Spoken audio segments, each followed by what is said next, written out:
لک الحمد یا اللہ الصلاة والسلام علیک یا سیدی یا حبیبی یا رسول اللہ صلی اللہ تعالی علیہ وآلہ وسلم۔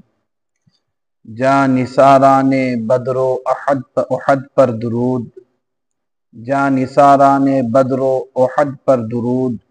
حق گزاران بیعت پہ لاکھوں سلام۔ عزیزان ملت اسلامیہ، رمضان المبارک کا آج 17واں روزہ ہے۔ آج ہی کی تاریخ میں اسلام کی سب سے پہلی جنگ بدر ہوئی۔ یہ وہ جنگ ہے کہ جس میں اللہ تبارک و تعالی کے نوری فرشتے ایمان والوں کی، مسلمانوں کی، صحابہ اکرام رضوان اللہ تعالی عنہم اجمعین کی مدد کے لیے اللہ تبارک و تعالی نے نازل فرمایا۔ جنگ بدر اسلام کا وہ پہلا معرکہ ہے، پہلی جنگ ہے جو حق و باطل کے درمیان فرق کے لیے برپا کیا گیا تھا۔ مسلمان تعداد اور اسلحے کے اعتبار سے بے سر و ساماں تھے اور کافر 3 گنا زیادہ تعداد اور اسلحے کے مالک تھے۔ ظاہری طور پر کافروں کی شکست کا تصور بھی نہیں کیا جا سکتا تھا، ظاہری طور پر کافروں کی ہار کا خیال بھی نہیں کیا جا سکتا تھا، مگر تاریخ شاہد ہے کہ جب محمد عربی صلی اللہ تعالی علیہ وآلہ وسلم کے تربیت یافتہ اللہ اور اس کے دین کے شیدائی حق کی خاطر میدان بدر میں اترے تو کفر کو ایسی شکست ہوئی کہ اس کا تمام زور ٹوٹ گیا۔ تمام بڑے بڑے کافر ابو جہل، عتبہ، شیبہ اور امیہ بن خلف مارے گئے اور اسلام کا جھنڈا بلند ہوا۔ ہادی کونین صلی اللہ تعالی علیہ وآلہ وسلم کو جب اطلاع ملی، جب خبر ہوئی کہ کافروں کا ایک عظیم لشکر مقام بدر میں مسلمانوں کو ختم کرنے کے لیے آ رہا ہے، تو آپ نے لشکر اسلام کو خطاب کیا اور ان سے رائے لی۔ حضرت ابو بکر صدیق رضی اللہ تعالی عنہ اور دیگر مہاجرین نے جانثاری کا اعلان کر دیا، لیکن رسول خدا صلی اللہ تعالی علیہ وآلہ وسلم نے انصار کی طرف دیکھا، کیونکہ انصار نے بیعت کے وقت صرف یہ اقرار کیا تھا کہ وہ اس وقت تلوار اٹھائیں گے جب دشمن مدینے پر حملہ آور ہوں گے۔ اس موقع پر 2 انصاری صحابہ نے جو گفتگو کی وہ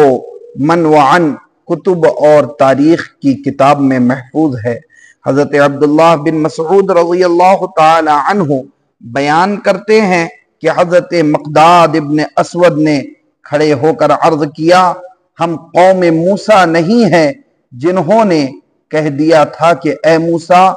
تم اور تمہارا رب جا کر جہاد کرے، ہم یہاں بیٹھیں گے۔ یا رسول اللہ صلی اللہ تعالی علیہ وسلم، حضرت مقداد بن اسود کہتے ہیں،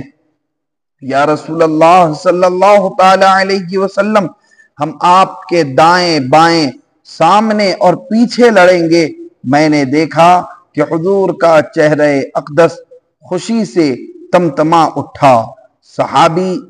کے ان الفاظ کو سامنے رکھتے ہوئے اعلیٰ حضرت عظیم البرکت امام اہل سنت امام احمد رضا خان علیہ الرحمت الرحمن کا یہ شعر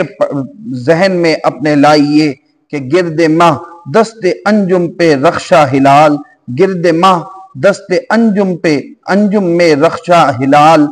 بدر کی دفع ظلمت پہ لاکھوں سلام۔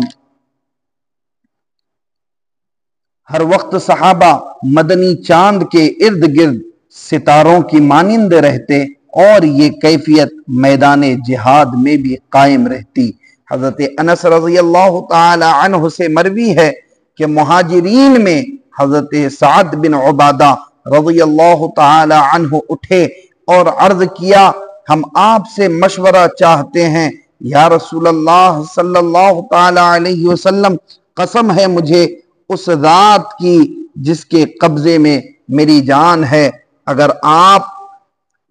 ہمیں سمندر میں گھوڑے داخل کرنے کا حکم دیں گے تو ایسا ہم کر گزریں گے۔ صحابہ کی یہ جرأت، صحابہ کی یہ ہمت اور ان کی بہادری آقائے دو جہاں کے فیض کرم کا صدقہ ہے۔ عزیزان ملت اسلامیہ، اسلام کی وہ سب سے پہلی جنگ جسے جنگ بدر کہا جاتا ہے، جس میں حضور پاک صلی اللہ تعالی علیہ وآلہ وسلم نے اس جنگ کے نقشے کو جنگ شروع ہونے سے پہلے ہی بیان فرما دیا تھا، اور فرما دیا تھا کہ فلاں گستاخ یہاں مارا جائے گا، فلاں کافر یہاں مارا جائے گا، ابو جہل یہاں مارا جائے گا، عتبہ و شیبہ یہاں مارا جائے گا۔ اور جب جنگ مکمل ہوئی، جنگ ختم ہوئی، اسلام نے فتح حاصل کی، اور پھر اس کے بعد صحابہ نے جو منظر دیکھا اور جنگ کے اس نقشے کو دیکھا، تو صحابہ خود کہتے ہیں کہ جس جگہ رسول اللہ صلی اللہ تعالی علیہ وآلہ وسلم نے نشان لگا کر کے بتا دیا تھا کہ یہاں فلاں کافر مارا جائے گا، ہو بہو ویسا ہی ہوا۔ عزیزان ملت اسلامیہ، اسلام کی وہ سب سے پہلی جنگ ہمیں اور آپ کو جنگ بدر یہ سبق دیتی ہے کہ اسلام کی خاطر وقت آنے پر اگر ہمیں جان کی بازی لگانا پڑے تو ہم اپنی جان کی بازی لگا دیں۔ اللہ تبارک و تعالی ان اسلام کی مقدس ہستیوں کو جنہوں نے ہم تک کے اسلام اور ایمان کے پیغام کو پہنچانے کے لیے قربانیاں پیش کی، مولا تبارک و تعالی ان کی مزارات پر انوار و تجلیات کی بارشوں کا نزول فرمائے، اور ان کے روحانی فیضان سے تمام عاشقان مصطفیٰ صلی اللہ تعالی علیہ وآلہ وسلم کو مالا مال فرمائے۔